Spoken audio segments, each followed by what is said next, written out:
News वाले या media वाले सिर्फ चला रहे हैं कि पति का आरोप है। आरोप को कभी प्रूफ करने का कोशिश किए? वो प्रूफ देते तब ना हम दोषी साबित होते। उन्होंने प्रूफ भी नहीं दिया और आप लोग ने मुझे दोषी साबित कर दिया। कैसे? हमने तो पहले ही इसके लिए केस कोर्ट में केस कर। भाई साहब, बीपीएससी टीचर गुंजा कुमारी तो बहुत बड़ी खिलाड़ी औरत निकल गई और आपको बताते चले कि इसका एक ऐसा बयान आ गया है जिसे सुनकर आपको काफी हंसी आएगी और आपको साफ तौर पर समझ में आ जाएगा कि औरत जो है वो विक्टिम कार्ड कैसे खेल सकती है और अपने आंसुओं को कैसे अपना हथियार बना सकती है। इस वीडियो को देखकर आपको खुद ब खुद पता चल जाएगा। ये वही बीपीएससी शिक्षिका है जिसके पति ने जमीन बेचकर पढ़ाया और टीचर बनने के बाद पति को छोड़कर ही और अपने 10 साल के बेटे को छोड़कर अपने आशिक के साथ गुलछर्रे उड़ाते पकड़ी गई है। और आखिर पूरा मामला क्या है, पूरा वीडियो इस 5 से 7 मिनट की रिपोर्ट में हम आपको दिखाने जा रहे हैं।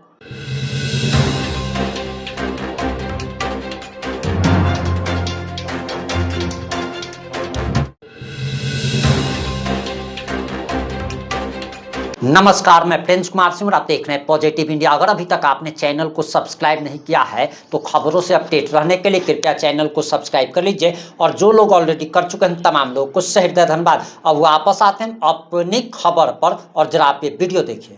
सभी न्यूज वाले या मीडिया वाले सिर्फ चला रहे हैं कि पति का आरोप है। आरोप को कभी प्रूफ करने का कोशिश किए? वो प्रूफ देते तब ना हम दोषी साबित होते। उन्होंने प्रूफ भी नहीं दिया और आप लोग ने मुझे दोषी साबित कर दिया। कैसे? हमने तो पहले ही इसके लिए केस कोर्ट में केस कर रखा है ना। हम तो चिल्ला चिल्ला के मीडिया में आके नहीं गए, हमको न्याय चाहिए था, हमने न्यायालय गए। अब क्या करें बताइए। कब शादी हुई थी आपकी? कैसे आप पढ़ाई लिखाई पूरा किए, पूरा बीएड, उसके बाद बीपीएससी की तैयारी कैसे की?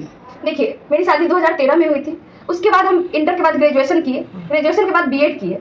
बीएड करवाने का उनका कोई मंशा नहीं था। मेरा इंट्रेंस निकल गया था, हम पास कर गए थे।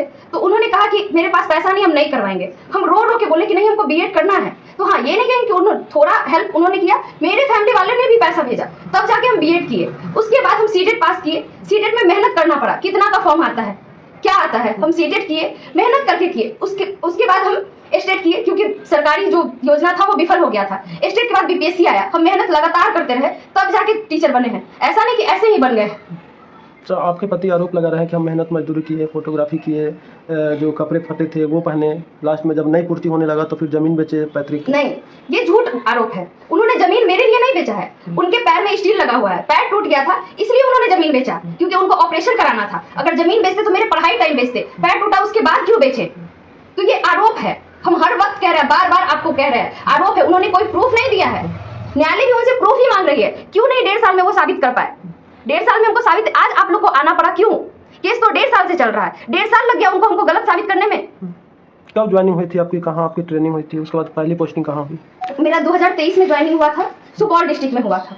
और वहाँ पे हम रह रहे थे, अकेले रह रहे थे। बच्चे मेरे साथ थे, ऐसा नहीं था कि बच्चा को हम अलग रख रहे थे। अगर इतनी खराब मार रहे थे तो हम छोड़ के जा सकते थे। वो एरिया कैसा है, वहाँ पे रहना बहुत मुश्किल होता है, फिर भी हम सर्वाइव करके रह रहे थे। ऐसा नहीं कि हम बच्चे को नहीं, हम बच्चे को पढ़ा भी रहे थे, वहाँ भी हम पढ़ रहे थे और स्कूल भी जा रहे थे और खाना भी बना रहे थे। आप लोग बताइए, एक लड़की इससे ज्यादा क्या कर सकती है? क्या क्या करना चाहिए लड़की को? लेकिन आरोप के तौर पे आप लोग ने तो दोषी मान लिया। आरोप वो लगा, लेकिन दोषी तो आप लोग हमको मान लिए है ना, बिना प्रूफ के। कोई प्रूफ नहीं है। वहां भी मेरा डिवोर्स फाइल करने का मेन रीजन यही था कि वहां भी वो स्कूल में आसपास जाके सबको बोलते थे ये ऐसी है, ऐसी है। तो सब लोग, कोई भी अगर मेरे कलीग्स है या स्कूल मेंबर है तो वो प्रूफ मांगेंगे ना। तो वो कभी वहां प्रूफ नहीं दे पाए, जिसकी वजह से उनको भगा दिया गया स्कूल से कि नहीं, स्कूल नहीं आना, स्कूल में ये सब चीज नहीं करना है। ये एक शिक्षिका है और यहाँ पे पढ़ा रही है, इनको हम देख रहे हैं। यहाँ गलत होता तब ना वो लोग बयान लेते या हम पे संज्ञान लेते, लेकिन ऐसा कुछ नहीं था। आज तक हम पढ़ा रहे हैं, वहां भी पढ़ाए, यहाँ भी पढ़ाए, स्कूल में कभी ऐसा कुछ नहीं हुआ। वो लोग बोले, ये बोल रहे हैं इनसे ज्यादा नहीं स्कूल में मेंबर है, कलीग्स है, तो क्यों नहीं बोल रहे हैं? साल 2025 के जनवरी माह में दार्जिलिंग गए थे, तो वो कैसे गए थे, किनके साथ गए? हम सारे दोस्त लोग, मेरी फ्रेंड लोग, सब लोग, मैडम लोग जो भी है, हम लोग का ये हुआ था कि यहाँ पे ट्रांसफर होना है। तो उन लोगों ने बोला कि लास्ट ट्रिप करते हैं। हम इनको बताएं, हम अपने घर वाले को बता के गए कि हम यहाँ जा रहे हैं। हर चीज हम दिखाए, वीडियो कॉल पे भी दिखाते थे, सब लोग साथ थे, हर चीज था। उनको वो बोल रहे हैं कि इसके साथ गई, उसके साथ गई। हम वो नहीं कहते किसके साथ गए। उन्होंने बोला, आप लोग ने मान लिया। क्या उन्होंने दिखाया कुछ कि हम गए तो उसके साथ कैसे गए? क्या उनके पास क्या है बोलने के लिए कि ये इसके साथ गए? कब गए?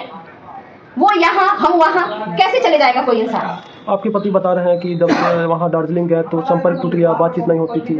ऐसा किससे बातचीत नहीं होती? आपसे बातचीत नहीं? दार्जिलिंग से पहले ही हमसे उससे बातचीत नहीं होती थी। 2022 से हम उनसे मेंटल, फिजिकल हर चीज से अलग है। 2022 से अच्छा। लेकिन मेरे बच्चे के कारण उनसे बातचीत, क्योंकि एक छोटा सा फोन दिए हुए थे, हम नहीं चाहते थे कि बच्चे से उनको अलग करें, क्योंकि वो बच्चा है। हम उनके तरह नहीं कि आज सोशल मीडिया में उसको खड़ा कर दे, वो भी बड़ा होगा, इस चीज को देखेगा और सिखाया हुआ चीज कितना दिन रहेगा।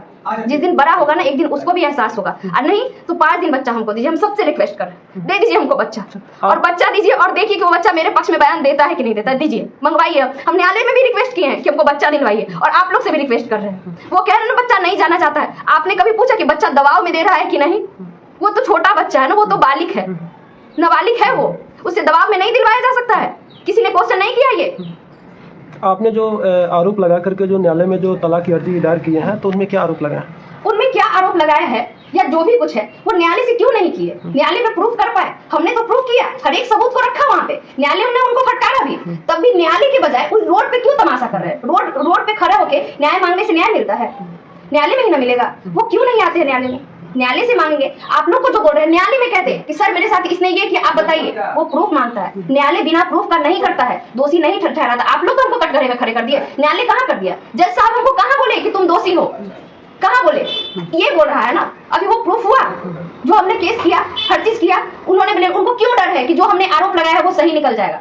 क्यों डर है? अगर डर नहीं रहता तो बाहर आके नहीं बोलते, न्यायालय में ही रहते। हम तो 1 साल 1.5 साल से न्यायालय जा रहे हैं, वहीं पे न्याय मांग रहे थे। बाहर आके खड़े होकर चिल्ला के तो न्याय नहीं मांग रहे थे। हम भी एक लड़की है, चाहते तो बीच रोड पे खड़े होकर चिल्लाते और रोते और न्याय मांगते, मिल जाता, मिल जाता। आपके पति ये आरोप लगा रहा है कि उस हमारी पत्नी को किसी दूसरे शिक्षक से अफेयर है, तो वो कौन शिक्षक है, उसको जानते हैं, कहाँ कराने वाला है? अच्छा एक बात बताइए, वो जिसका आरोप लगाए हैं वो जानते हैं? उन्होंने आपको दिखाया कुछ प्रूफ कि इस शिक्षक से अफेयर है? तो किस अफेयर क्या होता है सर? हम आपके साथ खड़े हो जाएंगे, आपके साथ बैठ जाएंगे तो मेरा आपके साथ अफेयर हो जाएगा? बोलिए, अफेयर का मतलब क्या होता है? हमको ये बताइए, क्या अफेयर है? अगर हम टीचर है, मेरे स्कूल में मैम भी है, सर भी है, क्या उनके साथ हम उठ रहे हैं, बैठ रहे हैं तो मेरा उनके साथ अफेयर है? ये कैसा अफेयर होता है? क्या मेरे लिए पर्सनल कोई शिक्षा विभाग बनाएगा कि जहाँ पे लड़की ही रहे लड़का ना रहे? उनका हमेशा से यही बयान है कि इसका इसके साथ अफेयर है। आज वो इस लड़के को लगा रहे हैं, हमेशा हर लड़के के साथ जोड़ देते हैं। तो क्या हम किसी लड़के से ना बात करें, ना उनके साथ रहे? टीचर है, हमको बात करना पड़ता है, विभागीय कार्रवाई है, करना पड़ता है। अगर मान लीजिए अभी हम सेंसस में गए हैं, ड्यूटी लगाए मेरे सेंसस में, हम हर दरवाजे को खटखटा के बाहर से मर्द ही ज्यादा निकलते हैं, उनसे सवाल कर रहे हैं, पूछ रहे हैं, लिख रहे हैं। तो क्या मेरा उनके साथ अफेयर हो गया, जिसमें ना हम उनको जानते ना वो हमको जानते? तो अफेयर क्या होता है सर? आपने देखा उस लड़के का भी नाम लेके बदनाम किया जा रहा है बिना प्रूफ का। क्या ये सही है? आप बोलिए कि ये सही है। तो वो लड़का कौन है? वो लड़का भी शिक्षक है, जैसे आप शिक्षक है वो भी शिक्षक है। मेरे स्कूल में इतने सारे टीचर है, वो भी टीचर है। तो आपके साथ ही पोस्टेड है? आखिर में साथ ही पोस्टेड नहीं है, साथ ही पोस्टेड नहीं है। जो लिच्छवी नगर का जो मामला है, तो पुलिस को बुलाने की जो नौबत आई वो कैसे आई? अच्छा एक बात बताइए, पुलिस कौन बुलाया था और क्यों बुलाया था? हमको पहले ये बताया जाए। पुलिस बुलाया गया, पुलिस का क्या मतलब होता है? पुलिस बुलाने का क्या मतलब होता है? उनसे मारपीट हो रहा था, क्या हो रहा था? उन्होंने पुलिस बुलाया, कोर्ट में केस चल रहा है। आप आइएगा, आप सुने होंगे एक बयान कि वो बोल रहे हैं मेरे मकान मालिक कि इन्होंने एक लड़के को 10,000 रुपया दिया और बोला कि इसके आशिक के साथ कैसे भी फोटो निकाल के दोगे तो हम तुमको ये करेंगे। और मेरे मकान मालिक को भी बोला कैमरा लगाने दीजिए। उनको कहीं से प्रूफ नहीं मिल रहा था। ये क्या होता है? क्या है ये न्यूज तो कोई नहीं चलाएगा। क्यों नहीं चलाएगा? क्योंकि इससे मसाला नहीं मिलेगा। उसमें बोल तो रहे मकान मालिक, वो बोले ना कि ये इसका आशिक है, तो बोले ऐसा नहीं है, हम अकेले रहते हैं। मेरी बहन आई हुई थी, मेरी बहन भी उस दिन साथ में थी, एक दिन पहले से वो मेरे साथ रह रही थी। अगर उनके पास इतना कुछ है, वो बोले मकान मालिक मोबाइल पकड़िए, आप उनके हाथ में मोबाइल देख रहे होंगे, आप लोग भी समझदार है, पकड़िए तो कैसे आ गया उनके हाथ में मोबाइल? वो हाथ में मोबाइल लेके चिल्ला चिल्ला के बोल रहे हैं।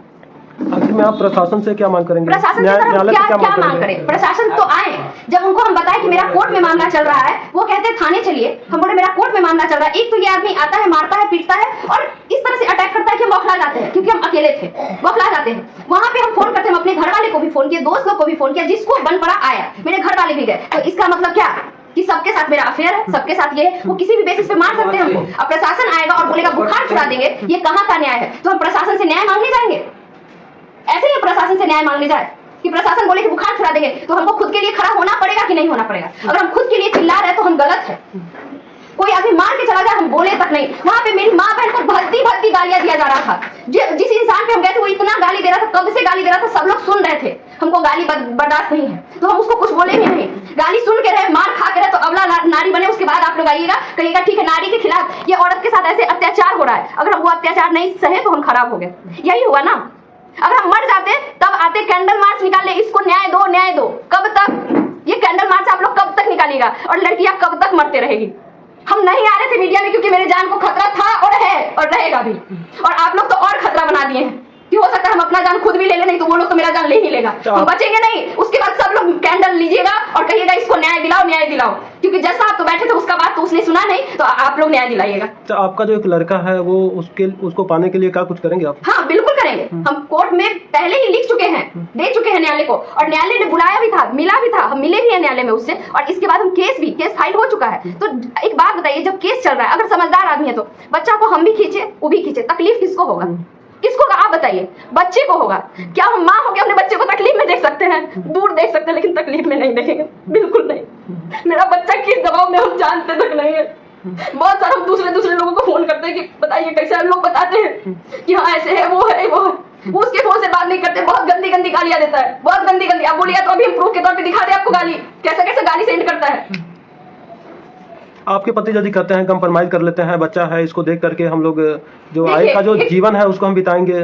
उन्होंने तो खुद इनकार कर दिया है पहले ही, तो क्या ही कंप्रोमाइज। उन्होंने तो इनकार कर दिया ना कि इसको हम नहीं रखेंगे, बिना प्रूफ किए हुए। एक आदमी अभी तक कोर्ट प्रूफ नहीं कर पाया, उन्होंने कह दिया कि हम इसको नहीं रखेंगे। क्या वो जज से बड़े हैं? तो जो आदमी खुद ही इनकार कर रहा है वो क्या हमको रखेगा सर? क्या रखेगा? इसी चीज के लिए तो हम न्यायालय गए थे। आप लोग बात को समझे नहीं और उड़ा दिए, पूरा विस्फोट कर दिए। कोई मर जाती है, किसी का रेप हो जाता है ना, तो ये न्यूज नहीं वायरल होता है ना, उसका आरोपी मिलता है, लेकिन हम वायरल हो गए। क्यों? कैसे?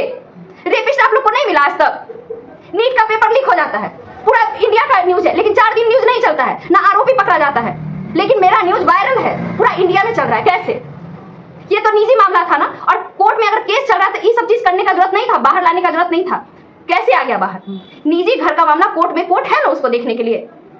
जो मुद्दा है उस मुद्दा पे कोई बात नहीं हुआ, लेकिन मेरा मुद्दा बन गया, मेरा न्यूज इतना वायरल किया गया। आप लोग खुद समझिए ना, समझदार है, ये वायरल किया गया है, इसको बदनाम किया गया बिना प्रूफ का, बिना सर पैर का बात था। तो क्या न्यायालय पे भरोसा है कि जो हाँ, हमको बिल्कुल भरोसा है, हमको न्यायालय पे बिल्कुल भरोसा है, और हमको न्याय मिलेगा, हमको न्याय मिलेगा। न्यायालय इसीलिए बना। अब आपकी क्या प्रतिक्रिया, अपनी प्रतिक्रिया जरूर दीजिएगा। जुड़े रहे हमारे साथ। जय हिंद, जय भारत।